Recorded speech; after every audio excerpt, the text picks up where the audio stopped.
I don't want no oil, a spoil in my shoreline. I like fish much better than crud. I like birds and things, a creeping and crawling. Won't trade no more oil for blood. The sun done give us all we need to make this country run. But that black demon oil's got us fussing and fighting, and I do believe it's time we was done. I don't want them nukes run by them kooks who think radioactivity is fun. No more three-headed frogs or kids with leukemia. Nuclear power ain't fit for a dog. The sun done give us all we need to make this country run. But that nuclear power's got us fussing and fighting, and I do believe it's time we was done. No nukes!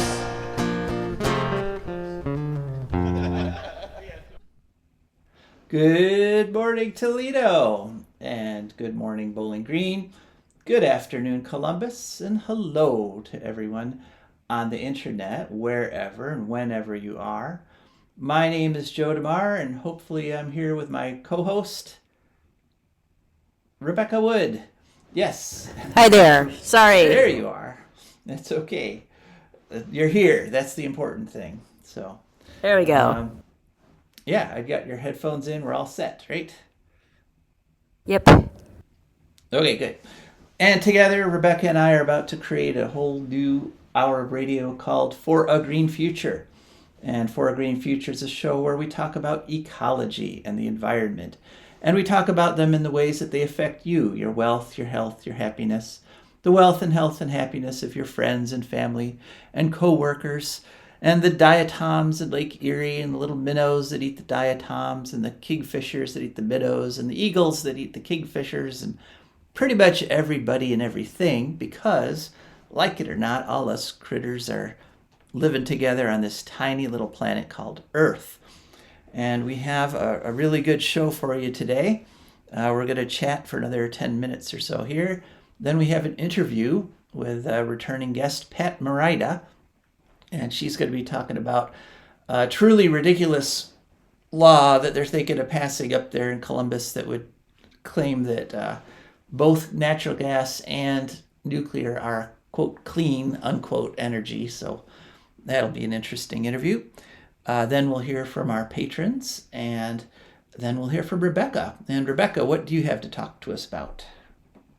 Llamas. Llamas, okay. Sounds interesting. Good. And then it's ecological news, and hopefully at some point during the show, we'll hear from you folks. You can call in at 877-909-1007. That's 877-1009. 909, excuse me. Oh, wow. 1007. 877-909-1007. And call in with any question about any sort of ecological thing you've ever wondered about, and we'd be happy to talk with you. I am, once again, using the clean feed, doing the show remotely, because I'm in Western New York for a happy occasion. It's my mother's 85th birthday. And so we're having a big party later today. But I drove here on Friday, and a couple experiences that I had along the way I wanted to share with you. One was really positive, and that is, as I was driving through Cleveland, there was this just amazing sunset, right? The sky was on fire. They had one of those sun pillars, where you get the shaft of light that goes straight up into heaven. And as I was driving, and the sun was setting, and the timing was just perfect, that the sun was directly behind me, the wind was coming from directly behind me. And so the huge wind turbine that's just off of I-90 there, right next to the turnpike, was pointed directly at me. And the sun went down just enough as I was driving up to it that I saw the turbine change from white to pink, like a mountaintop or something. It was really kind of amazing. And then after I made that big right angle turn that 90 makes, I looked over and I could see the silhouette of that turbine, and it like passed right in front of the sun pillar. And it was just this really dramatic, beautiful moment. And I just felt like the universe was reminding me that, yes, wind and sun give us enough. That's all we need. We don't need nukes. We don't need coal. We don't need natural gas. The universe is sort of, we've always known, the math has always been there, that there's more energy coming from the sun and the wind than our society could possibly ever need. And so what we're doing in Ohio is just that much more ridiculous, trying to declare the dirty sources of energy clean. But I had another experience, and this was a little hairier, and that is that, of course, I drove right through the middle of a huge, difficult lake effect snowstorm. And that really started right around Erie, and I was driving through it all the way up to Buffalo, basically.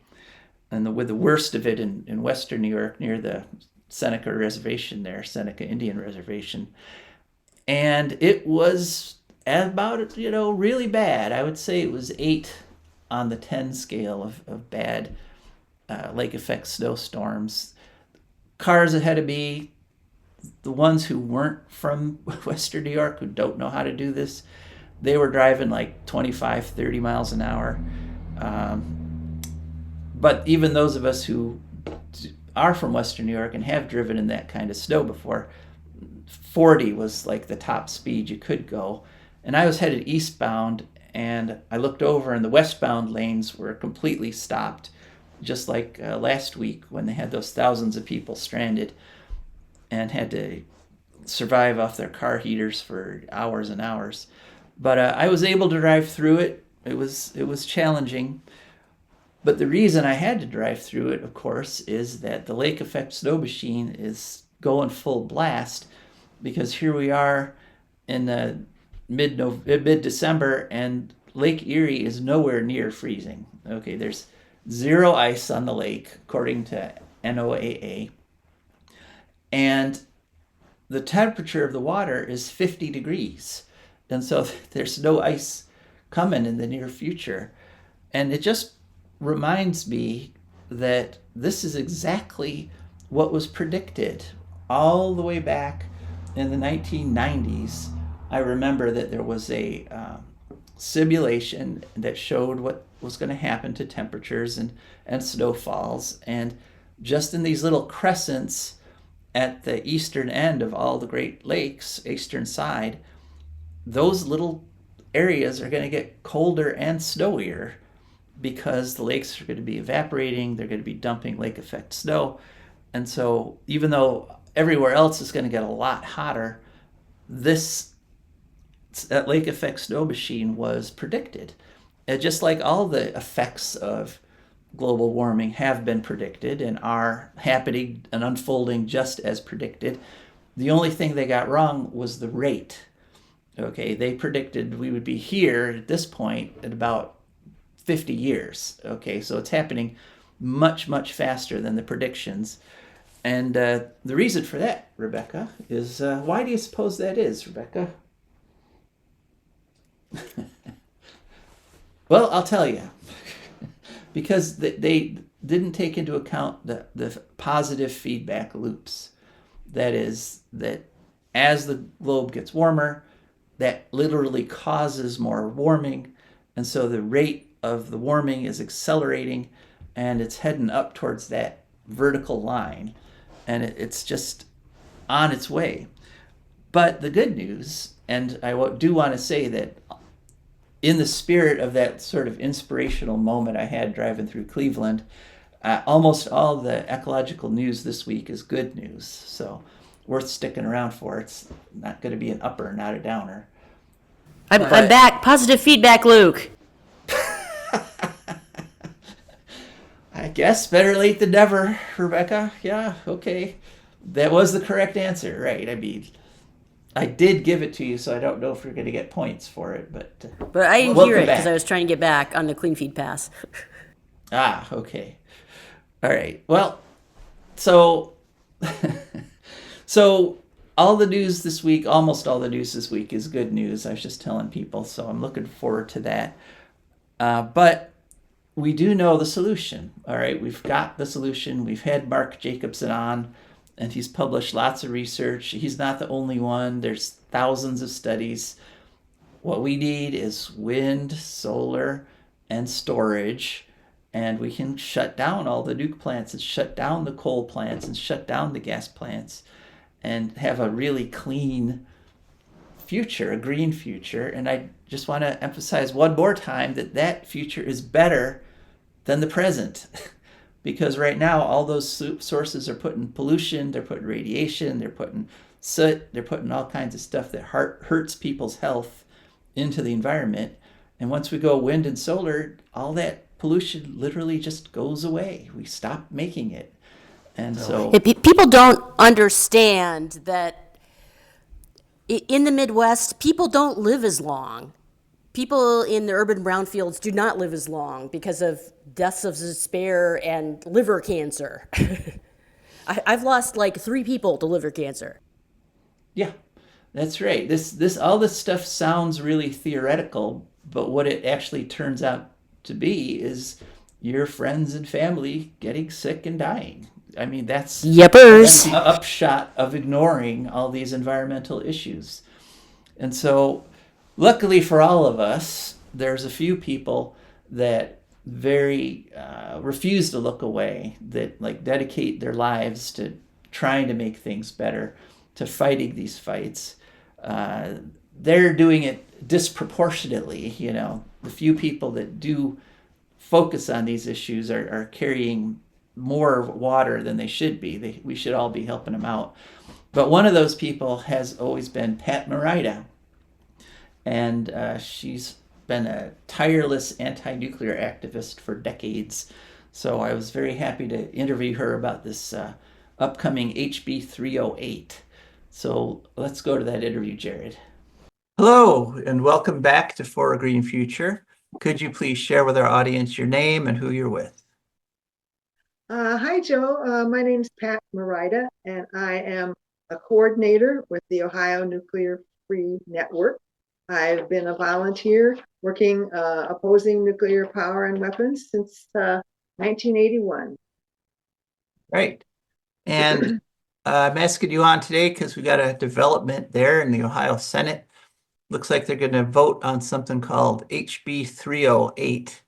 And could you please tell us what that is and what that would do? House Bill 308 would declare nuclear power to be green energy. And although nuclear is in the title, it reaffirms a bill that's already passed that would make natural gas green. And what this bill would do would be to allow the legislature to use Ohioans' taxpayer money to subsidize nuclear power. Or they could just subsidize nuclear power speculation because there isn't really any requirement for any outcome for this spending. Hmm. So the title has nukes in it, but the body has both nukes and gas. Basically, the two dirtiest forms of energy, apart from coal, perhaps. Yes. So, and Wall Street won't put a dime into nuclear. So, nuclear speculators want taxpayers and electric ratepayers to pay for this. And right now, nuclear power is and will continue to be 3 to 5 times more expensive than wind and solar.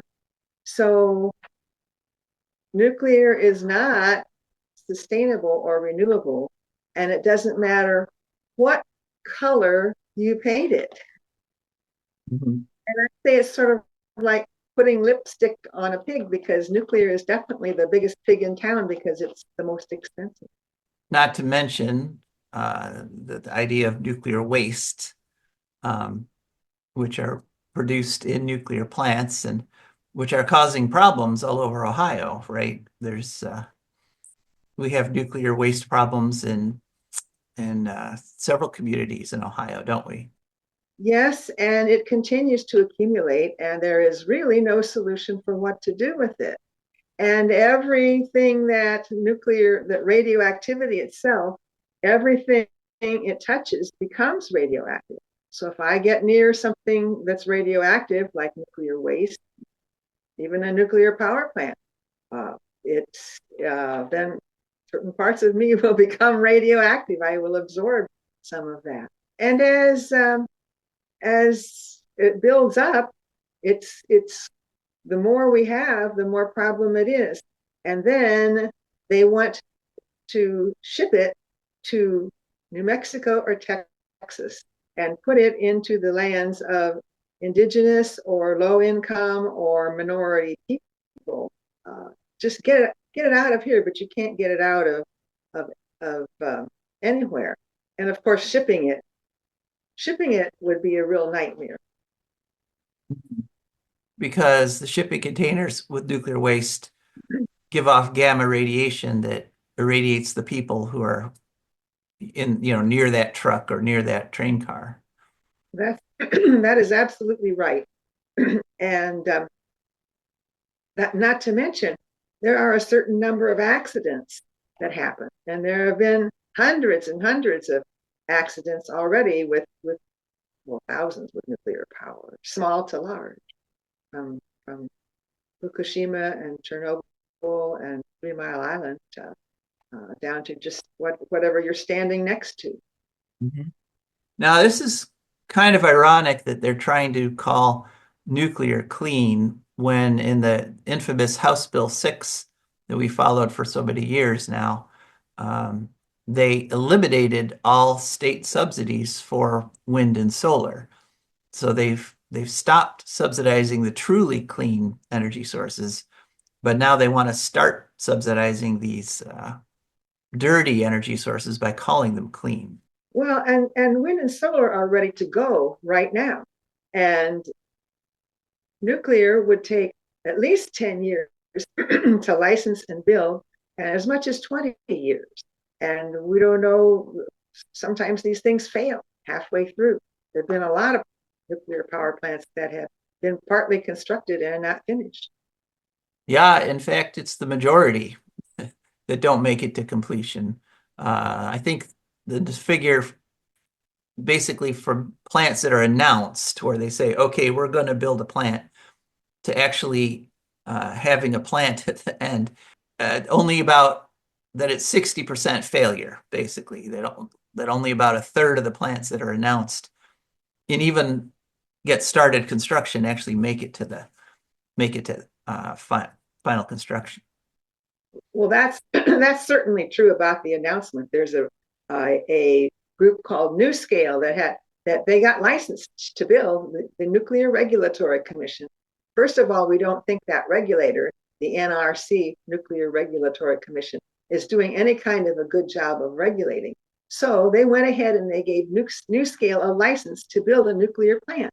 But uh, the nuclear plant could not be built because the technology was not right, and they couldn't build a plant that the regulator had licensed to be built. So that's not going to happen. Yeah, it is kind of interesting. There in 1984, they have what they call New Speak, and now we've got which is basically saying the opposite of what's true. And now we have New Scale, and now we are trying to call nuclear power clean power. It's all very Orwellian. So, what are you folks doing about it? What's the situation? Well, we're talking to our neighbors, and that's really the most important thing that people can do is to raise your awareness of what's going on with the government. And we're also encouraging everyone to call your senators now, your state senators, Ohio senators, and just say no to 308, or that we don't want nuclear power to be labeled as green because it's not renewable or sustainable. And you can do a search online for the Ohio legislature, and there you will find how to locate your senator and all the information you need just by putting in your zip code. So that's one thing people can do. And then also, we have a website, the Ohio Nuclear Free Network. It's very simple, onfn.org. You can go there and learn about the nuclear activities that are happening in Ohio. And one of the things that's going on is there is a giant 4,000-acre nuclear weapons complex in southern Ohio that most Ohioans haven't even heard of. And down there, they want to build 2 new small reactors to help run activities at this plant. So now no electricity is coming out of there for the public, but this is indeed a very likely place where this bill 308 could direct taxpayer money. So that's Piked in Ohio, and we've had Vina Kali on before talking about how those poor folks down there are getting contaminated with radiation. In fact, then the Ohio EPA just admitted to finding a whole bunch of contamination in streams and technetium and various other radioactive elements, which kind of surprises me because the Ohio EPA is notorious for not reporting when they find stuff like that, but it must be really bad down there. Yes, it was astonishing to actually have this information come out and be available to the public, because a lot of times you just don't hear it. The Department of Energy would never, really want to admit that that's happening, and they continue to maintain that everything is safe. But we have 2 people that are coming up to testify against this bill, and they're going to just talk about the health effects in their community. And our group, the Ohio Nuclear Free Network, we have engaged a world-renowned epidemiologist, Joe Mangano from New Jersey, who did a study down there that found that Pike County has double the premature death rate of the United States as a whole. Mm-hmm. And these kinds of contaminations, these kinds of problems always accompany nuclear power, right? I mean, it's pretty much unavoidable. You can't contain it absolutely. And one thing that nuclear power requires is that it be mistake proof. And I'm sorry, Joe, humans make mistakes. And a lot of mistakes have been made with nuclear power. And in a sense, we've been very lucky that there's never been a really total, well, I can't say that because Fukushima is a ticking time bomb still. Yeah, And Chernobyl. continues to contaminate the whole region. So you mentioned there's going to be hearings. Those are coming up this Tuesday. And is it possible there may even be a vote that soon? It's possible. We can't predict, but we're pretty sure that testimony will be taken opposing this bill, and that will be on December 10th. And you can actually watch it on the Ohio channel, and you can go back and watch all the debates. You can go back and watch just about anything that's happened at the Ohio legislature. So this is really, we think this is important because it will be recorded. There has been some effect. I mean, there was a bill that we opposed, or that you folks opposed not long ago, that actually did not get off the committee floor, right? Because the testimony against it was so strong. Well, there have been actually over the last 6 years, there have been 3 bills, and they're all plus 308. They're all sponsored by Representative Stein up in the Cleveland area. And plus, this 308 is also sponsored by Representative Stein. Well, those 3 bills would have created an Ohio Nuclear Development Authority that would have taxpayer money, again, Ohio money, to speculate on nuclear power and create a whole board to do this. Those bills did not pass, but they tacked it onto the last budget bill. So it actually went into effect, and the board has been established. They've got a $750,000 budget, and they've got 2 people are on this board who are from the Piketon area, and they both have vested interests in that plant. And so that is one of the reasons why we think that nuclear power and that particular weapons site is going to get fund. They want to fund it with Ohio taxpayer money, which won't go far because it's not a lot of money right now. Right, but the whole thing about nuclear is once you start digging the hole, you find the hole keeps getting bigger and bigger, and you literally, if you follow it all the way through, I mean, most nuclear power plants that don't end up getting built is because they turn out to be too expensive, and they often bankrupt the companies that are trying to build them because they're just really an impractical form of energy. So, all right, Pat, well, that's about all we got time for. Anything you'd like to add? I'm just saying thanks for listening, and visit onfn.org. And thank you, Joe. And thank you, folks, for listening. So that's the situation. The Ohio state legislature, whose energy policy is about 40 years behind the current science, once again trying to proclaim both natural gas and uranium or nuclear power as, quote, clean, unquote.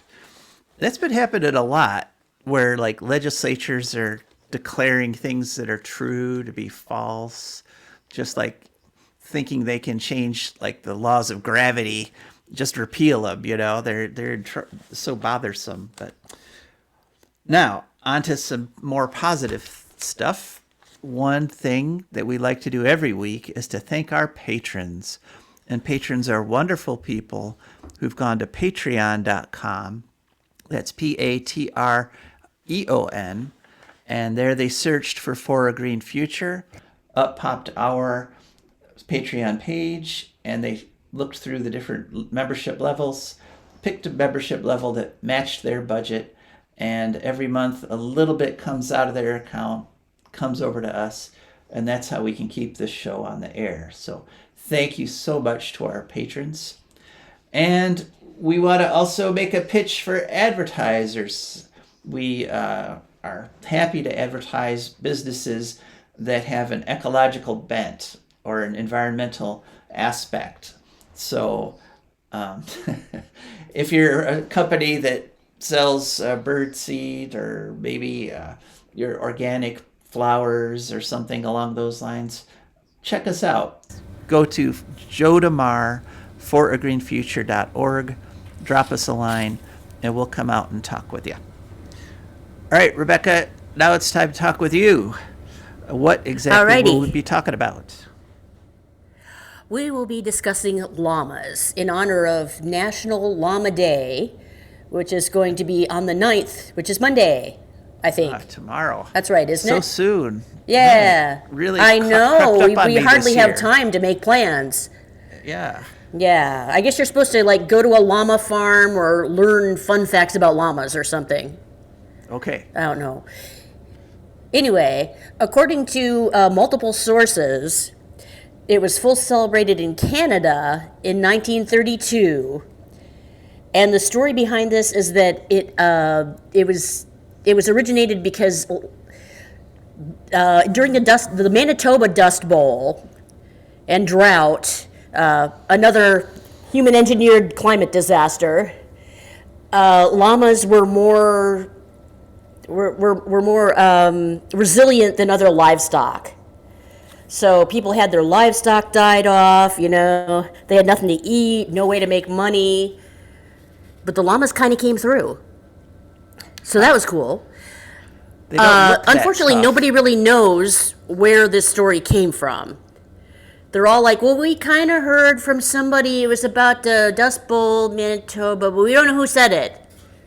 So it's a little dubious, but if anybody knows, please feel free to call in. And officially, it was first celebrated in the U.S. at 2015, apparently, they say. Holidaycalendar.com, it's .io, sorry. Yeah, they say this among other people. And there's also a National Llama Appreciation Day, which occurs in June 21st. So this is a day for llamas, but not necessarily appreciating them. You should do that only on June 21st, I guess. And then AI kept trying to tell me there's a llama day in August, but it's on the summer solstice, which is Llamas, the traditional pagan holiday of llamas. So I think AI is just confused. But if you want to celebrate llamas on llamas, that's your business. So, a little bit about llamas here. Llamas are domesticated South American camelids. They're used as pack animals and for meat since pre-Columbian times by Indian cultures. That would be sort of the Inca and everybody else who's up there with them before, or, tribes that they kind of ruled over or dealt with. So, yeah, they're very social animals that lived in herds. And they're the largest South American camelid. And their Latin name is Llama glama. Llama with one L. So Okay.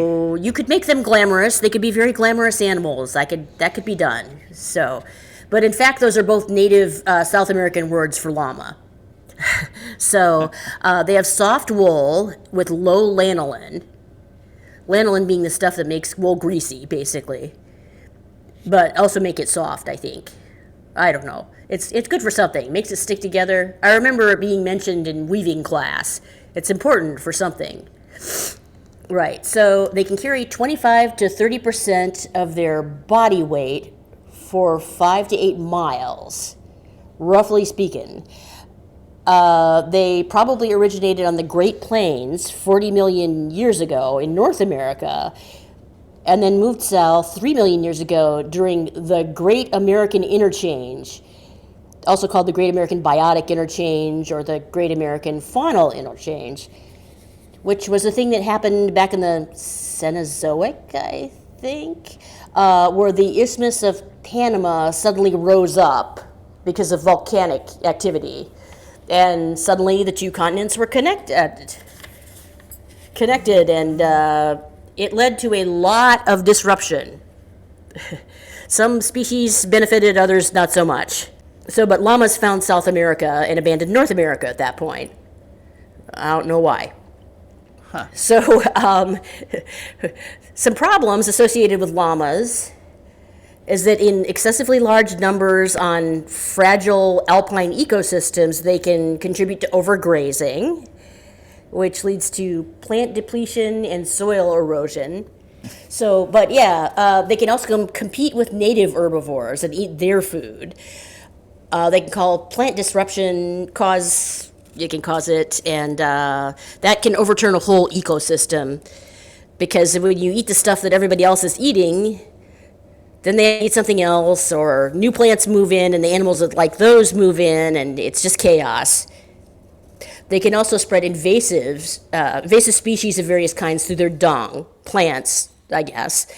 And the benefits are many, though. Among others, their dung is a fertilizer. It benefits the soil. It breaks down very quickly and becomes part of the soil. And also, its nitric content, I think, Okay. prevents Amount of nitrogen. plant burn. It's got low So it's a safe fertilizer. And also it disperses seeds that you want dispersed. So these are all good things. And I would like to wrap up with a poem from Ogden Nash. Okay. Oh, the 1L llama, he is a priest, and the 2L llama, he's a beast, and I will bet my silk pajama that there isn't any 3L llama. Okay, thank you. So I think we're You all can't do a report on llamas without saying that. right. I think we're all in the festive mood now. We're ready to celebrate National Llama Day. So, all right, thank you, Woohoo! Rebecca.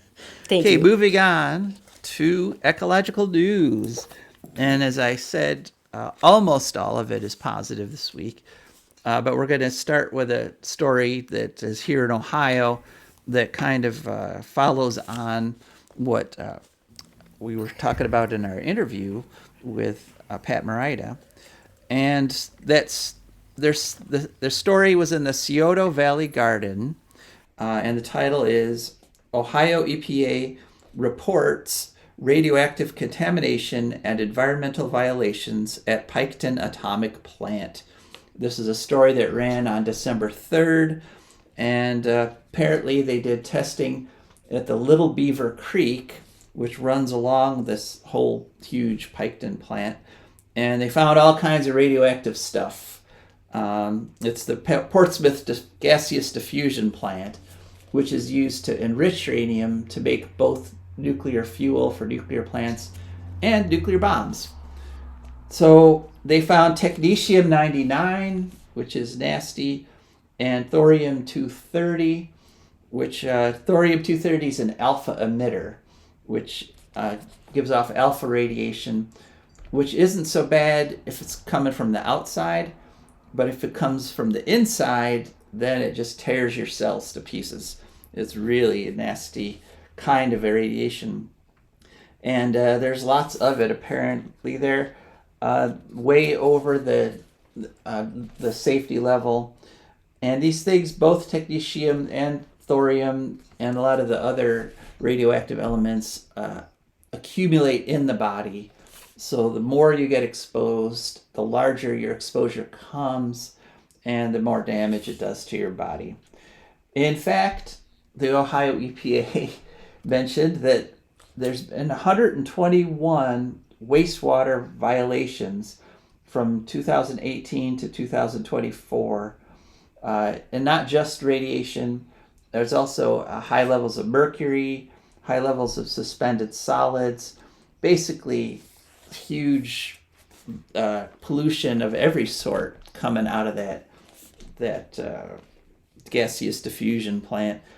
They also did a review, and the sludge beds there need to be revived, and the sand filters are all shot. And but the federal Department of Energy says it's safe. So this is a case where the Ohio EPA is basically saying the federal Department of Energy is full of crap. So on to our next story. I promised you some positive stuff. And here's the first one. This is from Denmark. And it's a website from a company called Man Energy Solutions. And they published this on November 28th. Mega heat pump delivers first heat in Esbjerg.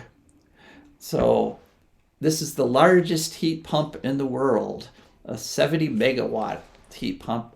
It's going to heat 25,000 households, which is just shy of the size of Bowling Green, Ohio. And it's going to avoid 120,000 tons of CO2 every year. It's powered by wind turbines, and what it does is it takes the heat out of seawater. So it's a very large heat sink. There's no larger heat sink on the planet Earth than the oceans, really. And it's kind of innovative in that it uses CO2 as the working fluid, as the refrigerant.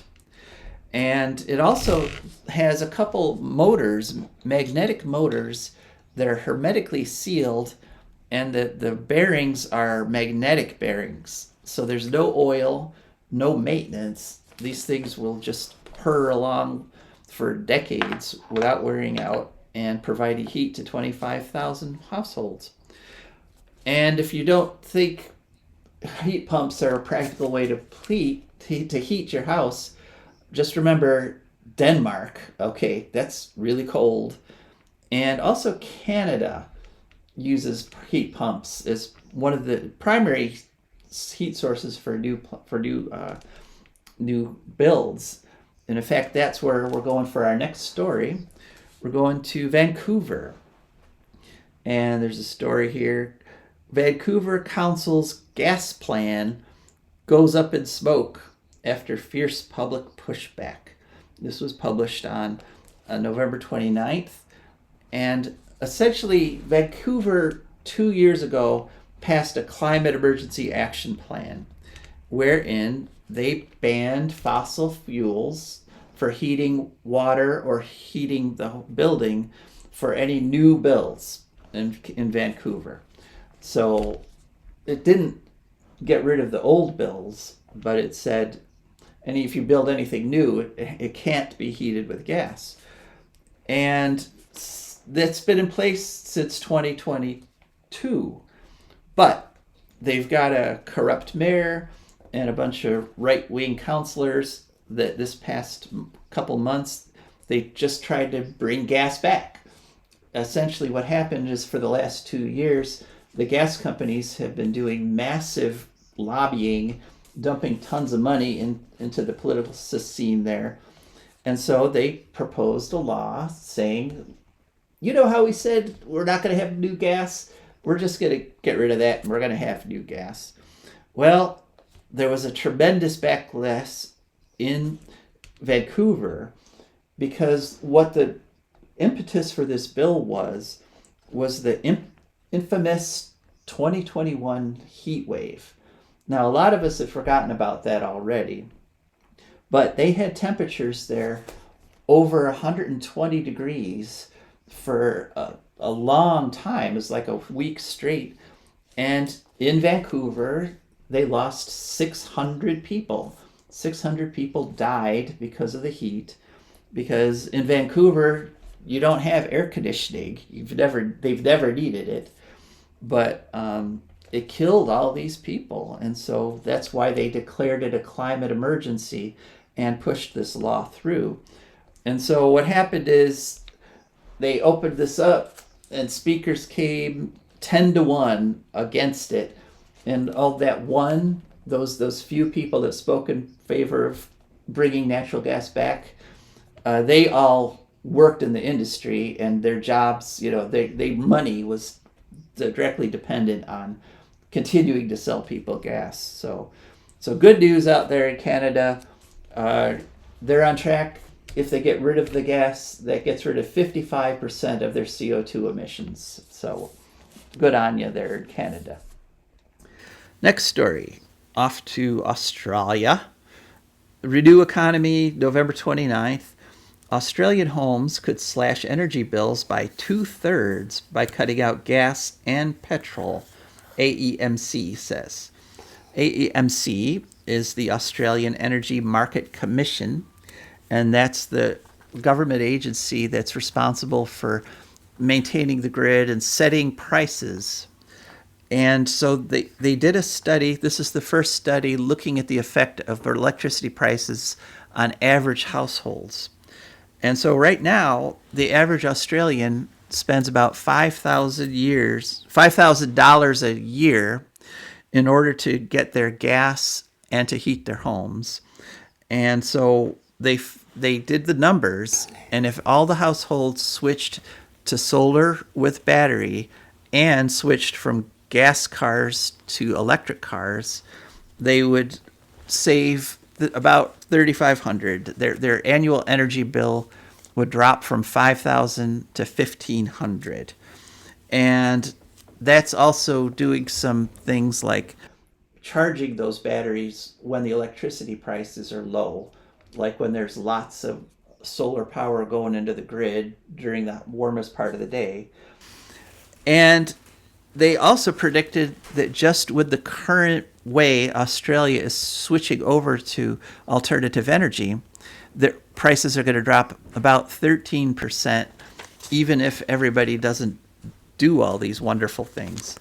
So they also point out that the province in Australia, South Australia, that has the highest level of renewable energy also has the most stable grid. So the big idea that intermittent power, wind and solar means an unstable grid, that's 180 degrees wrong. It's exactly the opposite. The more renewables you have, the more stable your grid is. That's true in South Australia. It's also true in Germany, which has the most stable grid in Europe and one of the highest percentages of renewable energy. Okay, continuing on. Going to Mining Weekly, which is November 4th, which it might kind of surprise you that as an environmentalist I subscribe to Mining Weekly, but you actually get a lot of good eco information out of there. Title: High Court says state can't order new coal plants. And the state we're talking about is South Africa. And this is a court case that has gone all the way to the South Africa High Court. And they have decided that this government cannot order any more coal plants.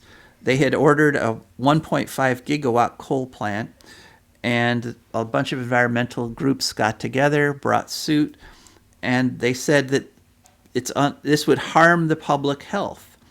And in South Africa, they get 80% of their electricity from coal right now, and they have one of the worst air qualities in the world.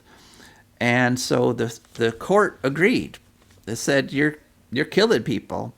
And in fact, the electric utility there, Eskom, has already admitted in court that they do kill hundreds of people annually. And you know that if they admit to killing hundreds, they're probably killing thousands. So South Africa has already committed to switching over to renewables. But what the court has said is they can't do what China is doing, which is building out the renewables while also building out the coal, which is great. So hooray for South Africa. And again, some good news. Next story, back to the U.S. There's a little town in North Carolina called Carborough. And there's a story in The Guardian, December 4th. Small North Carolina town sues Energy Goliath in historic climate action. And essentially what Carborough has done is they're suing Duke Energy for a deliberate deception campaign. And what they're saying is, look, you convinced everybody global warming, it wasn't a thing for decades, and that delayed our response to it. And therefore, you are liable for the expenses caused by that delayed response, which I think is a brilliant legal argument. You know, it's like, it's as if the roofer came to your house and you had a leak, but the roofer said, your roof isn't leaking. You don't need to do anything for 10 years. And then your house collapses. I think you could be justified in suing that roofer. So it's exactly that sort of happened in one of our Section 8 apartments. Oh, really? Well, yeah, there you go. That's why we had to leave the last one. Right. Yeah. So obviously he kept telling us he had fixed it and he had not. Aha. And then there was another waterfall in our living room. So you actually and the inspectors saw could the see waterfall. it. Yeah, and the inspectors could see it. Yeah, it's kind of like global warming. Yeah, everybody could see the temperatures going up. Lake Exactly. Erie is not frozen. It was just Didn't like freeze that. at all last year. Yeah, so there you go. So it was the Energy Policy Institute that did a report that detailed this scheme, and they found documentation that in 1969, Duke Energy went to a conference where they were presented with the facts of global warming and made the conscious decision to not just ignore them, but to convince everybody else of the opposite. And they also spent a lot of money in 1984. Again, the same thing. They were given reports. They knew that global warming was happening, was real, was causing damage even then. And they just made the conscious corporate decision to create a huge ad campaign in order to protect their investment in coal plants and natural gas plants. And in fact, they also named Edison Electric Institute in this lawsuit, Carborough did, because in 1991, they ran these huge full-page newspaper ads in all the newspapers down south asking, how much are you willing to pay to solve a problem that might not even exist? They ran these ads even as they knew that not only was global warming existing, but it was accelerating and it was going to cause tons of damage. Duke Energy is the number 3 emitter of CO2 in the United States. So good luck, Carborough, in your Goliath. I'm a little bit reminded when I hear you say that of a friend of mine in the 90s who used to say that when he was taking a lot of drugs, he would repeat a mantra in his head. Remember, cars are real. Yes. Yeah. Good advice. That thing Yes. coming at you is real. Right. The purple dragon might not be, but the car definitely is. Yes. As are the hurricanes and the Yeah. lake effect snowstorms, and those things are definitely real. Okay, our last story, and again, some good news. Going to end on good news again. The International Renewable Energy Association, this back in September 23rd, released their annual renewable power generation cost report for 2023. And once again, the cost of installing wind and solar continues to drop. They keep getting cheaper and cheaper. Coal keeps getting more expensive. Nukes keep getting more expensive. But wind, solar, and hydro went down 12%. And so what that means is they only cost a little more than half. They cost 56% as much to install as fossil fuel does. So about half the cost for the same amount of energy. Specifically, wind, the cost of wind went down 3% so wind went down 3% onshore. It went down 7% offshore. And it now dropped 67% in comparison to fossil fuels. So that's really good news that they're continuing to get cheaper, which is why that almost all new electricity generation today is being renewable energy. So that's great news. And batteries actually have dropped dramatically. In fact, the cost of battery storage has dropped 89% from 2010 to 2023. So just as I got that message from the universe as I was driving here through Cleveland, that, those sources of energy are there. They've always been there. They've always been cleaner than fossil fuels or nuclear, but now they're cheaper. So all those people that say, oh, it's not practical, it's the most practical. It's the cheapest form. And once you combine storage like pumped hydro and battery and thermal storage with the wind and solar, it's the most stable. And the grids in the world that have the highest percentage of renewables are the most stable grids. And the reason for that is pretty simple, really, because when you have a gigantic base load generator like Davis-Besse drop out all of a sudden because they've had a problem, some sort of mechanical problem, that takes away a gigawatt of power in just a fraction of a second, and the whole grid has to scramble to make up for that. And if it doesn't, the grid collapses, like happened in South Africa or South Korea last year. And so we need to do it, folks. It's doable. Go out, get your electric car before the tax credits go away. Do everything you can, because the government's letting us down on this. All right, that's it for this show. Thank you so much. This is Joe DeMare and Rebecca Wood. Yes, and we are signing off. Bye-bye.